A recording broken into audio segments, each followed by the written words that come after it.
കാര്യത്തിലും 1-ാം നമ്പർ നിൽക്കുന്ന കേരളം. പക്ഷെ വിശ്വസിക്കുന്ന ജനങ്ങളാണ് മണ്ടര്. 1-ാം നമ്പർ ആണെന്നുണ്ടെങ്കിൽ ആരും വിദേശത്ത് പോകേണ്ട ആവശ്യം വരത്തില്ലല്ലേ, മന്ത്രിമാരടക്കം.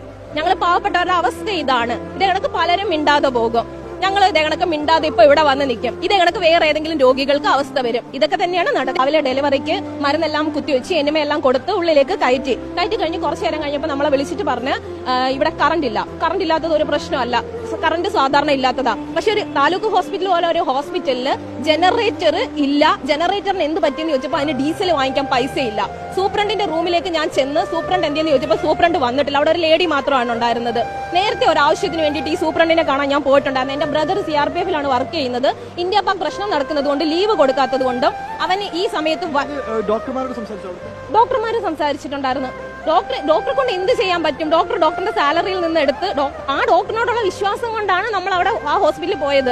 നല്ലതായത് കൊണ്ട് ഒരു പ്രശ്നമില്ലല്ലോ. വലിയൊരു കെട്ടിടം അതിന്റെ അപ്പുറത്ത് ഉണ്ടാക്കി വെച്ചിട്ടുണ്ട്. ഒരക്ഷരം വാ തുറന്ന് നമുക്ക് പറയാൻ പറ്റത്തില്ല. പറഞ്ഞു കഴിഞ്ഞാൽ എല്ലാവരും ഗവൺമെന്റിനെതിരെ സംസാരിക്കുന്നവരാ. അതുകൊണ്ട് ഒന്നും മിണ്ടാതെ എവിടെയാണ് പരാതി പെടേണ്ടതെന്ന് പോലും അറിയത്തില്ല. ഞങ്ങൾ ഇനി പോരുന്നു. ഇന്ന് ഞങ്ങളുടെ പ്രശ്നം തീരും. നാളെ ഒരു രോഗികൾക്ക് ഞങ്ങൾ ഇതിനകത്ത് പിന്നെ തിരിഞ്ഞു നോക്കത്തില്ല. നാളെ ഏതെങ്കിലും രോഗികൾക്ക് ഇതേ അവസ്ഥ തന്നെയാണല്ലോ വരുന്നത്.